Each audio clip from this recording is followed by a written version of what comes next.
Hello friends, welcome back to my channel PG nursing centre. I am Priyamvada Gauri. इस channel पर आपको nursing से related सारी जानकारी मिलेगी। Don't forget like share and subscribe. आज का हमारा टॉपिक है टीएनएम क्लासिफिकेशन। फ्रेंड्स, इसमें हम ये समझेंगे कि जो कैंसर होता है वो हमारी बॉडी में कैसे फैलता है और उसको हम कैसे डायग्नोज करते हैं, कैसे पहचानते हैं और कितनी उसकी स्टेज होती है कैंसर को फैलने की। तो इन सब के बारे में हम डिटेल में डिस्कस करेंगे। फ्रेंड्स, चलिए स्टार्ट करते हैं। देखिए, टीएनएम क्लासिफिकेशन, इसका मतलब ये होता है, टीएनएम क्लासिफिकेशन अगर सब कोई आपसे पूछते हैं कि हम क्यों पढ़ते हैं, ये इसलिए पढ़ते हैं ताकि हम कैंसर को आइडेंटिफाई कर सके, पहचान सके कि कैंसर किस तरीके से हमारी बॉडी में फैल रहा है और मतलब वो कितनी मात्रा में फैला है। इन सब को पहचानने के लिए, एक डिटेल में समझने के लिए हम लोग टीएनएम क्लासिफिकेशन पढ़ते हैं। तो टीएनएम क्लासिफिकेशन होता है, जैसे T stands for primary tumour, ठीक है। एन का मतलब होता है हमारे नोड्स, लिम्फ नोड जो उसमें इन्वॉल्व होते हैं, और एम का मतलब होता है मेटास्टेटिस। तो इनके आधार पर हम पढ़ते हैं टीएनएम क्लासिफिकेशन, ठीक है। तो सबसे पहले टी का मतलब होता है ट्यूमर बनना। जब भी हमारी जो सेल्स होती हैं, जब वो एबनॉर्मल तरीके से ग्रोथ करने लगती हैं और वो एक्यूमुलेट होने लगती है, तो वहाँ पे एक ट्यूमर का फॉर्म होता है, उसको बोलते हैं प्राइमरी ट्यूमर, ठीक है। उसके बाद जब ये ट्यूमर बन जाता है, उसके बाद वो आगे बढ़ता है, ठीक है। वो मतलब जो उसकी लिम्फ नोड होती है उनको भी इन्वॉल्व करता है। तो उसको जब ट्यूमर बना, उसके बाद उसने लिम्फ नोड्स को भी इन्वॉल्व किया, तो उसको बोलते हैं नोड। फिर होता है जब वो ट्यूमर बना, उसने सराउंडिंग लिम्फ नोड से उनको भी इन्वॉल्व कर लिया, उसके बाद वो आगे बढ़ने लगता है, दूसरे ऑर्गन में फैलने लगता है।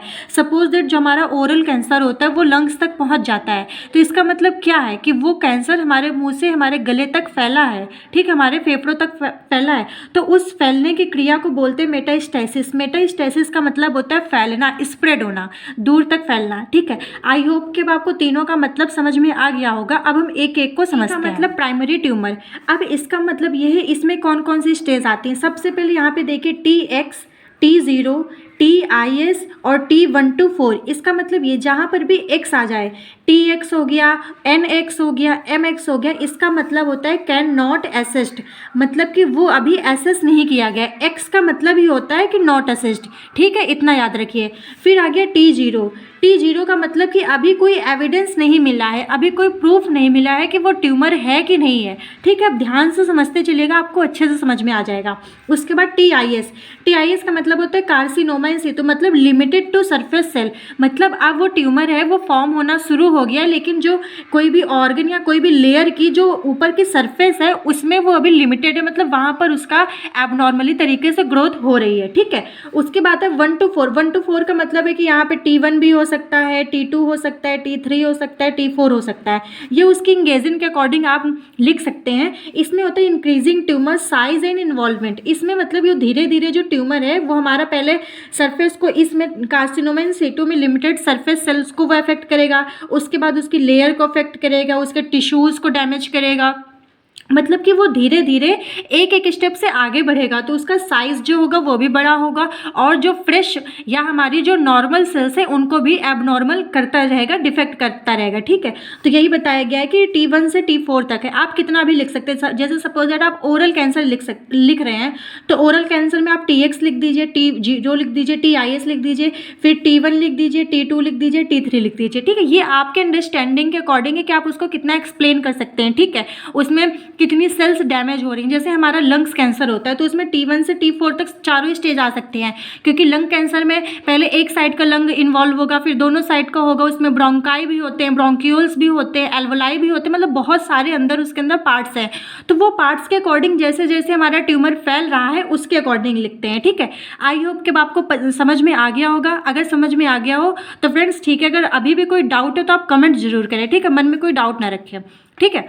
नेक्स्ट अब हम समझते हैं, अब हमने टी समझ लिया, ठीक है। अब हम आते हैं नोड्स में। एन, प्रेजेंस और absence of lymph node involvement, मतलब कि इसमें हम देखेंगे कि जो हमारी लिम्फ नोड है वो इन्वॉल्व है कि नहीं है। एक्स का मतलब अभी हमने पढ़ा था नॉट असेस्ड, ठीक है, कैन नॉट असेस्ड, तो यही है एन। एक्स का मतलब कि नॉट असेस्ड, ओके, अभी उसको असेस नहीं किया गया है।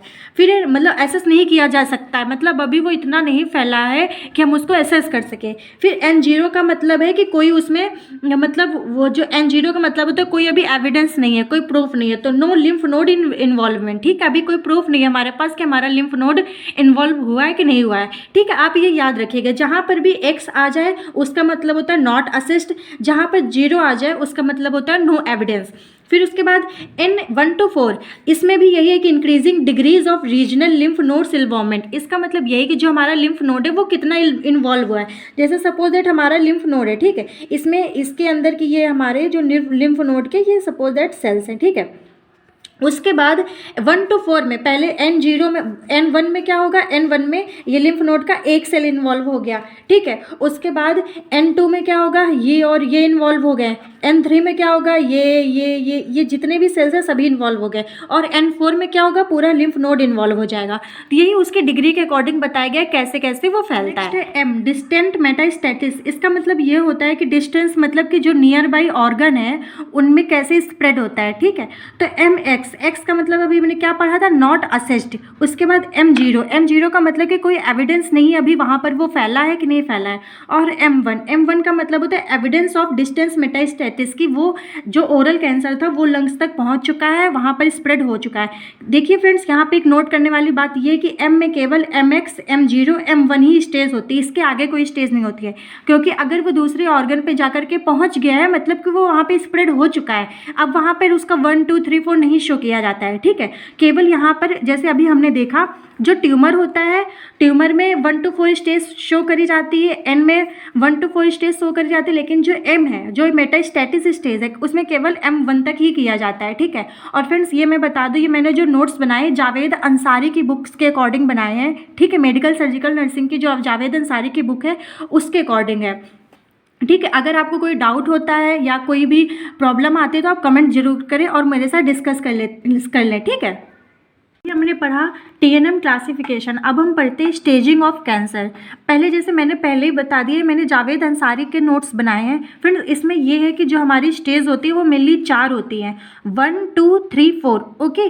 लेकिन इसमें थोड़ा सा डिटेल से समझाया गया है, ये मैंने डिटेल से इसलिए लिखा है ताकि जो आपके मन के डाउट हैं, जितने भी डाउट है वो क्लियर हो जाए। देखिए, अगर आपको कोई भी कॉन्सेप्ट है वो समझ में आ जाता है तो आप उसको बना करके भी लिख सकते हैं, लेकिन जब तक वो आपको समझ में नहीं आता है तो आप उसको बना करके लिखेंगे कैसे। इसीलिए थोड़ा मैंने इसको डिटेल में डिस्कस किया है, समझाया है, जो स्टेजेस है उनको भी मैंने एलोबरेट किया है ताकि आपको अच्छे से समझ में आ जाए। लेकिन जब आप एग्जाम में लिखेंगे तो केवल 4 स्टेज लिखेंगे, लेकिन अभी समझने के लिए उन स्टेज के अंदर भी जो पॉइंट्स हैं उनको भी हम समझ लेते हैं। इसमें पढ़ते each cancer by organ has its own staging system. इसका मतलब ये होता है जैसे कोई भी हमारा ऑर्गन होता है तो उसका फैलना मतलब उसके अंदर कैसे कैंसर फैल रहा है वो उस ऑर्गन के ऊपर डिपेंड करता है, ठीक है। जैसे हमारा लंग्स कैंसर हो गया, हमारा लीवर कैंसर हो गया, ठीक है, हमारा ओरल कैंसर हो गया, तो ये जो ऑर्गन है इनके ऊपर डिपेंड करता है कि कैंसर कैसे फैल रहा है, कैसे स्प्रेड हो रहा है। तो यही यहाँ पे सेंटेंस दिया गया है। अब सबसे पहले स्टेज आती है stage 0। Carcinoma is very early cancer, only first layer of the primary site and do not invade the deep tissue. इसमें ये कहा गया है कि सबसे पहली मतलब अर्ली स्टेज है। S0 का मतलब स्टेज 0 का मतलब ये है कि वो सबसे अर्ली स्टेज है और जो केवल फर्स्ट लेयर है जो हमारी प्राइमरी साइट है वही अफेक्ट हुई है। प्राइमरी साइट का मतलब होता है जो पहली सेल अफेक्ट होती है, ठीक है, जो पहली सेल डिफेक्ट होती है कैंसर से वो हमारी प्राइमरी साइट होती है, ठीक है। मतलब प्राइमरी साइट का मतलब पहली जगह, तो जब पहली जगह जहाँ पे इन्वेजन होता है उसको बोलते हैं primary site. And do not invade the deep tissue, इसमें 0 में होता है कि जो उसके नीचे के टिश्यूज़ हैं, जो मतलब कि आगे के फर्दर टिश्यूज़ है वो अभी इन्वेड नहीं हुए, वो इन्वॉल्व नहीं हुए, केवल अभी हमारी प्राइमरी साइट ही डिफेक्ट हुई है। नेक्स्ट है स्टेज 1। स्टेज 1 में cancer involves the primary site but has not spread to nearby tissue. मतलब ये है कि अब जो प्राइमरी साइट है वो टोटली इन्वॉल्व हो गई है, इसमें थोड़ी सी इन्वॉल्व हुई थी लेकिन इसमें पूरे अच्छे तरीके से वो इन्वॉल्व हो गई है, but has not spread to nearby tissue, लेकिन इसमें भी जो नियर बाय टिश्यू हैं वो अभी वहाँ तक अभी स्प्रेड नहीं हुआ है। अब स्टेज फर्स्ट के अंदर 2 और स्टेज आती है, stage A and stage first A and stage first B. First A में समझ लेते हैं। A very small amount of cancer visible under a microscope is found deepest the tissue. मतलब इसमें है कि बहुत छोटे मात्रा में, ठीक है, बहुत स्मॉल अमाउंट में कैंसर जो है वो फाइंड किया गया है विजिबल अंडर अ माइक्रोस्कोप। मतलब अभी उसको नॉर्मल आइज से नहीं देख सकते हैं, अभी माइक्रोस्कोप के अंडर में जब हम देख रहे हैं तभी उसको हम विजुअलाइज कर पा रहे हैं, ठीक। और कहाँ पे फाइंड किया गया, डीपेस्ट टिश्यूज़ में। अब स्टेज फर्स्ट बी में क्या है, a larger amount of cancer is found in the tissue. अब ये है कि टिश्यू इसमें डैमेज होने लगे हैं, ठीक है, अ लार्जर अमाउंट में टिश्यूज डैमेज होने लगे हैं। अभी हम किस में पढ़ रहे हैं, स्टेज फर्स्ट में पढ़ रहे हैं। स्टेज सेकंड आती है, cancer has spread to nearby areas but is still inside the primary site. मतलब ये है कि इसमें जो हमारा प्राइमरी साइट है वो तो इफेक्ट हो गया था, अब उसके मतलब और डीपली या और नियर बाई इफेक्ट हो रहा है, लेकिन अभी वो लोकलाइज वहीं पर है अपनी प्राइमरी साइट पर, लेकिन वो अपने नियर बाई जो एरियाज है उनमें स्प्रेड होता जा रहा है, ठीक है। इसके अंदर भी दो स्टेजेस होती हैं, स्टेज की सेकंड ए सेकंड बी। इसमें समझ लेते हैं क्या लिखा है, cancer has spread beyond the primary site. अब इसमें क्या है, जो उसकी प्राइमरी साइट थी उसके बाहर भी थोड़ा सा वो इन्वेड कर रहा है, ठीक है। फिर cancer has spread to other tissues around the primary site. अब जैसे इसमें थोड़ा सा कर रहा था, इसमें वो पूरा सराउंडिंग जो प्राइमरी साइट है, ये हमारी प्राइमरी साइट के सराउंडिंग में वो जो हमारा कैंसर है वो फैलता जा रहा है। ये किस स्टेज में पढ़ रहे हैं, स्टेज सेकंड में, ठीक है। अब हमारी आ जाती है थर्ड स्टेज। थर्ड स्टेज में cancer has spread through out the near by area. अब वो जो नियर बाई एरिया था उसके सराउंडिंग में हमारा कैंसर बढ़ता जा रहा है, ठीक है। तो ये कैंसर मतलब स्टेज थर्ड में है। अब स्टेज फोर्थ में भी ए है और बी है। इसमें देखते हैं, cancer has spread to other parts of body. अब इसमें से जो कैंसर है वो पूरा फैल चुका है, अब वो दूसरे बॉडी पार्ट्स की तरफ भी इन्वेड करता जा रहा है। इसमें भी दो है, A B. Cancer has spread to organ close to the pelvic area. इसका मतलब ये है जो दूसरे ऑर्गन है उनके पास वो जा रहा है, ठीक। Cancer spread to organ close to the उनके एरिया के पास, जैसे सपोज दैट ये हमारा ओरल कैंसर हो गया, लंग्स कैंसर हो गया, तो यहाँ तक ये जा रहा है, जो दूसरे ऑर्गन है उनको भी अफेक्ट कर रहा है। Cancer has spread to distance organ such as the lung. जैसे इसमें आगे कहा भी गया है कि कैंसर दूसरे ऑर्गन के पास जा रहा है, उनको पूरा अफेक्ट कर रहा है। इसमें उनके पास जा रहा है, ठीक है, स्टार्टिंग सेल्स को अफेक्ट कर रहा है। और स्टेज फोर्थ बी में उनको पूरा एक्यूमुलेट मतलब उनको पूरा ही इन्वॉल्व कर ले रहा है, ठीक है। ये सारी थी स्टेजिंग ऑफ कैंसर। अगर अब आपको एग्जाम में लिखना है तो आप स्टेज 0 लिखेंगे, उसमें लिख देंगे only first layer of the primary side and do not invade the deep tissue. Second, उसके बाद स्टेज फर्स्ट में लिखेंगे cancer involve the primary site but has not spread to nearby tissue. इसमें केवल प्राइमरी साइट को ही involve किया है। फिर आ जाती है स्टेज सेकेंड। स्टेज सेकेंड में आप लिख देंगे cancer has spread to nearby areas but is still inside the primary tissue. मतलब अब वो प्राइमरी टिश्यू के नियर बाय टिश्यूज़ को वो डैमेज कर रहा है, ठीक है। उसके बाद आप थर्ड में लिख देंगे कि वो अपने जो उसकी प्राइमरी साइट थे उसके सराउंडिंग में वो अफेक्ट कर रहा है, उसके नियर बाई ऑर्गन्स के पास भी फैलता जा रहा है। मतलब इस स्टेज को हम लिम्फ नोड वाली स्टेज भी कह सकते हैं, ठीक है। उसके बाद आ जाती स्टेज 4। इसमें वो दूसरे पार्ट्स को भी डिफेक्ट कर रहा है। आई होप कि अब आपको समझ में आ गया होगा। फ्रेंड्स, मैंने इनको सब पॉइंट्स में इसलिए डिवाइड किया ताकि अच्छे से समझ में आ जाए कि कैंसर कैसे फैलता है, कैंसर कैसे जो हमारे टिश्यूज़ होते हैं, जो हमारी लेयर्स होती है, जो हमारे लिम्फ नोड होते हैं, उनको कैसे अफेक्ट करता है।